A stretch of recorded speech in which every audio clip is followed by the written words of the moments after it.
license and registration, he can sense your aggravation. On the head of the fallen angel. When the world is muttering under the floorboards, stomp even louder. Time. Let them know you are alive today. Or unhum.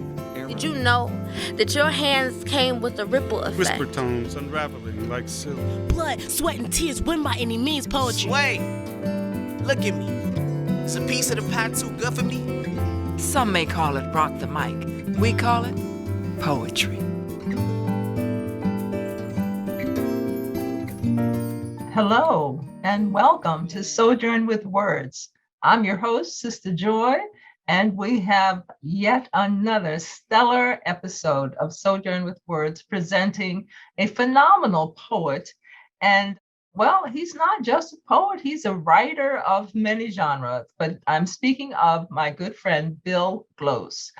Bill and I met several years ago at a poet laureate gathering. And well, let me share a little bit about Bill Glose. He is the author of 5 poetry collections and hundreds of magazine articles. Bill Glose was named the Daily Press Poet Laureate in 2011 and was featured by NPR on the Writer's Almanac in 2017. His books are Postscript to War, Child of the Movies, Virginia Walkabout, Personal Geography, Half a Man, and The Human Touch. Now, his stories, poems, and essays have appeared in numerous publications, including the Missouri Review, The Sun, The Writer, Narrative Magazine, Rattle, and Poet Lore. His honors include the F. Scott Fitzgerald Short Story Award, the Robert Bausch Fiction Award, and Dateline Award for Excellence in Journalism. He also maintains a very helpful information page on his website, which is his name, simply www.billglose.com. So, having shared that information about Bill, let me now welcome Bill Glose to Sojourn with Words. Hi, Bill. How are you? Hi, Sister Joy. It's great to be here. It's great to see you again. And I love this little look into your home. I should re-aim the camera at my place sometime to show the books. I always love seeing a person's books out there. Oh, well, I could almost angle a camera any place in my home and and you get stacks of books. But well, thank you so much, Bill. Bill, when I first think about your writing and your poetry, I remember your stories about war. I remember, well, let's talk about what first brought you to the Postscript to War. Talk about that, winning the 2020 Main Street Rag Poetry Award. And of course, the finalist as the Library of Virginia Book Award. Talk to us about such stellar recognitions and how that book came to be. Certainly. Well, first off, my writing poetry about my war experiences was something difficult for me to do. I followed the example of my father, a Vietnam veteran, for so long and just kept quiet about it, pushed everything down inside and exploded at inopportune moments. And then writing poems about it allowed me to explore my confused thoughts and allowed me to ask questions without really needing answers. And so I wrote the poems over a long period of time. I shoved them into drawers because I was too scared to let anyone else see them, worried that it might change the minds of people who thought I was a kind-hearted person to suddenly think I was a monster. And then one day I finally read one of my war poems at an open mic, and the response was respectful and positive and supportive. And, I haven't looked back since. As for the collection itself, once I came back from war, the wars continued. And so my first book of war poetry, Half a Man, was about my experiences. But as soldiers kept getting sent over to the Middle East again and again, I wanted to write about what was still going on. And so, that's how that collection came about. Certainly. And for you to have received several awards for your poetry, your veteran poetry, as it were, what was that contest experience like for you? The contest experience was fantastic. And I think all contests are a fantastic opportunity for writers. Most writing contests ask you to submit without providing any identifying information. So it's a great way to get through the dreaded slush pile and have your work read with fair consideration. Some contests also offer perks, such as a copy of the winning chapbook or subscription to the journal that is publishing the winners.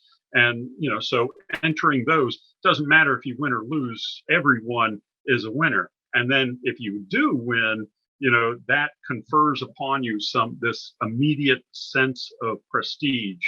I mean, the first big contest I ever won was the F. Scott Fitzgerald Short Story Award. Wow. That was 20 years ago, and I still mention it in my bio today. I guess you would. Yes. Incredible. Now, you were a paratrooper in the Gulf War. What was that something that particularly evoked your writing, your muse to write about the war experience? Or by then, was that your entree, or were you already writing poetry about your war experience? So my paratrooper experiences, I have written poems about those, and the war poems were not necessarily focused toward parachuting or paratrooping, since we didn't do any jumps over there. One of the poems that I'm going to read a little later deals with that a little bit. But yeah, I mean, the world of a paratrooper is something foreign to so many people. So I love to, write about those experiences too. I had 60 jumps while I was in the 82nd, and I still have my knees. My knees aren't great, but I'm able to walk around. Absolutely. Now, speaking of mobility, I understand you walked 1,500 miles around your home state and wrote your book, Virginia Walkabout. What was that experience like, and why did you undertake that? Yeah, it was a crazy odyssey. Virginia has been my home ever since my father moved here in '79. This was his last station. He was in the Air Force, and so the last place you hang your hat becomes your home. And so I had lived in Virginia for so long, but there was so much of it I hadn't seen or explored. And so I decided to get out there, and instead of just, speeding past it at 55 miles an hour, I decided to walk every region of the state and explore and participate in anything I came across. While walking, I jumped from a cliff into a water-filled quarry. I visited a bison ranch and got to actually, pet one of the bison. And I visited a nudist colony. So, I did anything and everything that I came across, I participated in, and it was just the adventure of a lifetime. Wonderful. I hope there'll be poetry about your walkabout. I'm not sure what all you'll be sharing, but do you ever get writer's block? It sounds like you have so much to feed on, but do you get writer's block? And if so, how do you respond to that? How do you overcome it? In my youth, I thought everything that I scribbled on the page was great art that required no revision. Time and experience has taught me better. Now I know that anything I write down, I have to edit and chip away at to make it better. And that's liberating, because since I know I have to edit whatever I've written down, it doesn't have to be great the first time. And so I tend not to get writer's block, because I don't mind writing something that is awful, because I know if I just keep writing and writing, I'll be able to sift through all that wreckage and pick out some gems that I can polish and turn into something good. So the secret is just write. If you want to write good, write bad first. I think that's a lesson that if ever there was something that our viewers can learn from, that's the lesson. If you want to write poetry, the first thing you do is pick up the pen. The next thing you do is free your mind, not to be hung up or hampered by the notion that it must be stellar when you first write it. You're simply putting on paper or on your computer screen, if it turns out, those first initial thoughts, that which was inspiring the poem, which gave the poem birth. But that's not the poem. That absolutely is not the poem. So thank you, Bill, for highlighting that for our viewers who may be interested in writing their own poetry and might have gotten concerned that theirs doesn't measure up. Nobody's does when it first starts. Right. Okay. Now, Bill, what is your process for, aside from editing, what is your process for creating a poem? Well, first, I generally do most of my writing in the early hours. It helps to know what is your best time of day. Some people, when they wake up, can't function without a pot of coffee first. For me, when I get up, that is when my mind is most alert. And so I use that as my writing time. As for writing a poem, when an idea strikes me, when there's something I want to write about, I will usually take a pen and pad and furiously write until it starts to take some sort of form.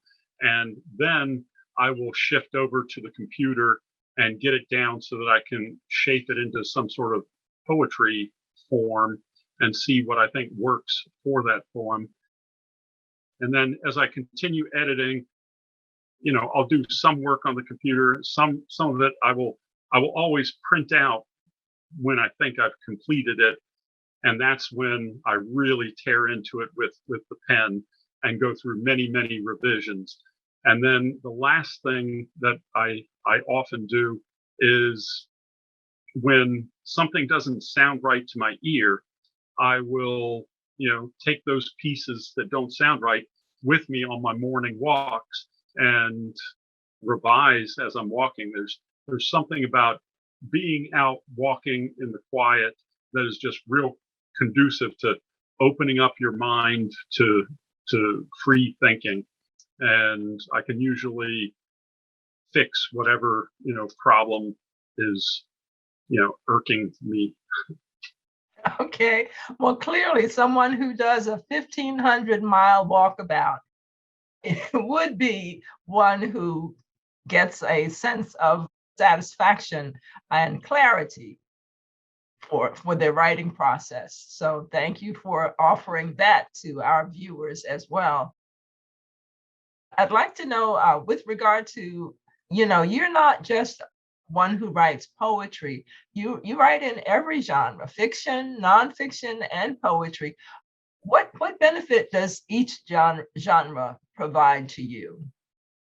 Well, writing in nonfiction makes me focus on the message. Nonfiction, it's getting the message across. When you're writing an article, it's got to be, very succinct. in that fashion.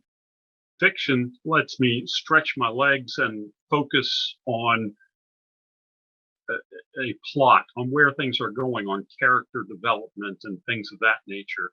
And then poetry really makes me focus on the words, not just, choosing the perfect word for each situation, but also how they sound in combined, because, there's music in poetry. It's not just the lyrics of the poem, but it's also, the underlying music, the rhythm of it. Absolutely, absolutely.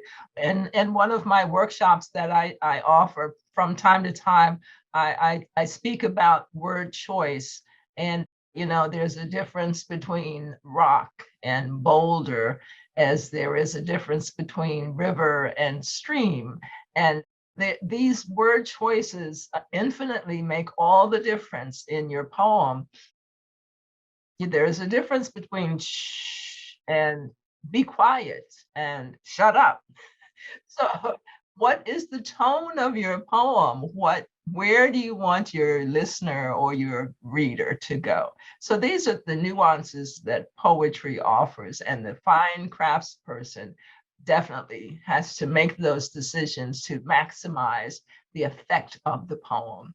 So again, thank you so much, Bill, for that. Now, I understand you're one that you walked away from a high-paying job as a manager to pursue poetry, to pursue writing full-time. Tell us about that, because there are many poets who, it's with great intrepidation that those types of decisions are even approached, let alone finalized. Talk to us about that transition. Well, yeah, it was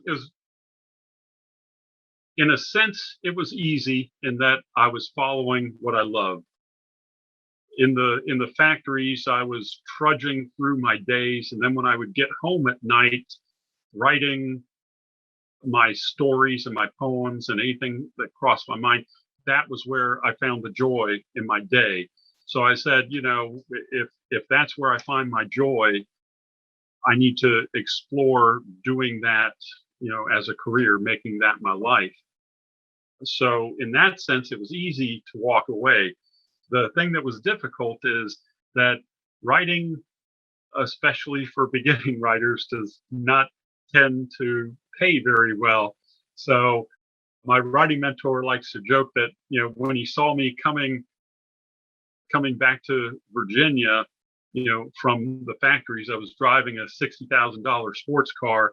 And the next year he saw me driving a junker Tercel that was maybe worth $500.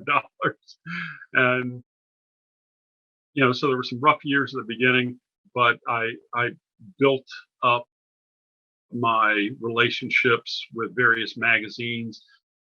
The articles were my meat and potatoes that supported me. And then my fiction and poetry was my dessert that thrilled me. And yeah, so it was an excellent decision. It's a tough one, to do when you look at it fiscally, but sometimes you just have to follow your passion. Okay, well, speaking of passion, poetry is yours and ours and the passion of our viewers. So we now want to hear poetry by Bill Glose. Poetry is something that I know is exciting for you. And I think there's one in particular, that one of the lengthier poems that you'll be closing out today's session. But Bill, we now turn the mic to you as we welcome Bill Glose to Sojourn with Words for sharing his poetry. Okay, thank you. I thought since we did talk a lot about my war experiences, I thought I should open with a war poem. In the confusion of war, a lot of media reports are often inaccurate. When we invaded Iraq on the first day, we were 50 miles inside of Iraq and hadn't been fired at once. We stopped and there was a report on BBC radio saying that paratroopers had jumped into Baghdad and had been massacred. Well, we were the only paratroopers in theater. And so I heard that report and thought, My mother thinks I'm dead right now. So this poem is kind of born from that experience. It's called Alternate History. When we rolled into Iraq, newspapers predicted more than half of us would die. Eyes masked by tinted goggles, we feigned indifference with shrugs, joking or slugging shoulders embroidered with airborne tabs, those narrow strips proclaiming our shared religion. Looking back on my younger self, so full of bravado and jingoistic pride, I ponder the multiverse theory of existence. On another plane, perhaps predictions were correct. My corpse rolled into an unmarked grave, then covered by a dune's shifting sand. But then, another world would provide yet another version of me, one who never went to war, never bargained with God to swing his hammer on someone else, never unleashed the black dog within his heart and set its gnashing teeth to work.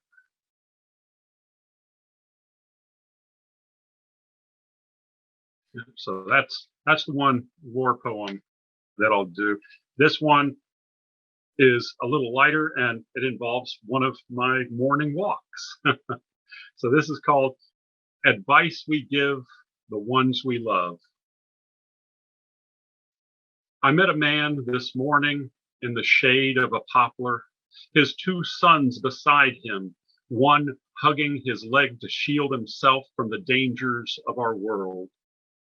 Abutting their swath of green was the flat gray asphalt of a parking lot, where a girl with bow-tied plates protruding from her pink helmet pedaled circles on a shaky bike. Just her second time, the father said, voice tremulous, and I could see their many laps together, her pumping toward the future, him trotting behind, one hand on the seat, spooning out hard-earned wisdoms, knowing soon he must let go. Today, he grimaced as she nearly toppled on a too quick turn, shocked O of her lips swallowing teeth. When she balanced and found her line, he released a shudder of breath. Not so fast, yelled the older boy, brave enough to stand on his own, his blue helmet and bike jumbled on grass like spectators outside the sun's spotlight. I know, she shrieked, pedaling hard on the straightaway, then gliding to take the next corner slow.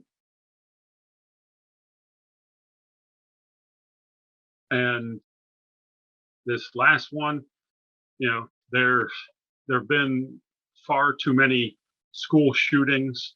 They keep happening again and again, and we get outraged, and then something else, takes the national attention away. And so this poem touches on that subject. This is Everything Explodes.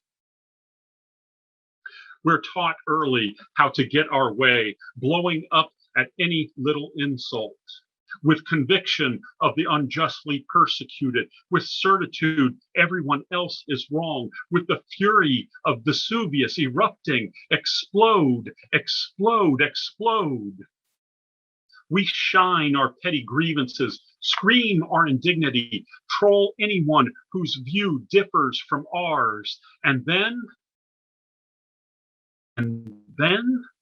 we bring guns to school. We teach others this lesson we've learned, trench coats flapping as we stomp through halls and barrels shout bullets at those who disagree. Columbine, Shepherdstown, Red Lake, Uvalde. A heart can explode from plaque or grief the mechanism failing in one juddering crescendo. We plod along, knowing this music in our chest will one day cease its rhythm, and silence will swallow everything we failed to say.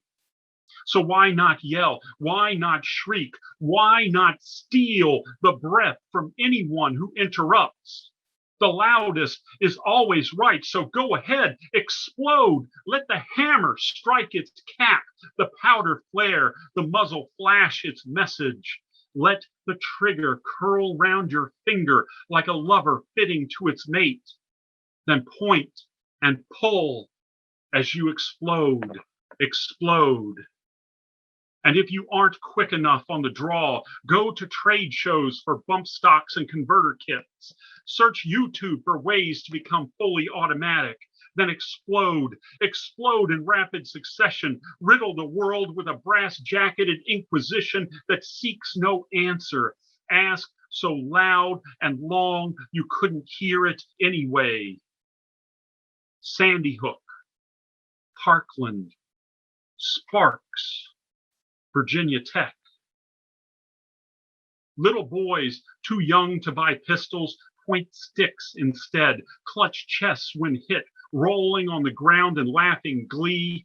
Can't wait till they're old enough to enlist, to raid foreign lands with rifles strapped on shoulders, to burrow into sand while earth shakes from bombs that sail out of clouds, riding a laser beam, igniting their napalmed glory. Each munition grows more powerful and deadly than the last, until evolution takes us to the mother of all bombs. Oh, watch it explode, explode, explode. Science can generate such wonder, such despair. Accelerators spin electrons at thousands of miles per second until head-on collisions smash them to pieces. The only way we know to create anything new is to destroy what we already have. Some new element exists for nanoseconds, but that blink of time is enough to make us dream, to believe what we do actually matters. We want so much to understand our place in the universe that we traced our history back to a speck of matter whose big bang set everything into motion. Explode, explode, explode. Another school shooting becomes a headline for a day, then scrolls down the news feed and disappears. We're all so numb, pieces shedding from blackened hearts like frostbite. We bang the drums, we bang the drums, we bang the drums, then roll over as their echoes fade away. Oakland, Oxford, Umpqua, Santa Fe. In the plains of New Mexico, an array of antennas aim skyward to hunt supernovas, brilliant bursts of stars that scorch the dark with their remnants. One day, our sun will explode, billions of years from now, long after I am gone. Still, I want to sing a dirge for this ball of fire that has given so much to the earth and its inhabitants of blood and bone, who want nothing more than to tear it all apart. Wow. Bill Glose. Sojourn with Words family, that was Bill Glose. We're closing out, and we want everyone to know how to reach you. Bill, is there a website or contact information you can share? Yeah, so my website is my name. It's billglose.com.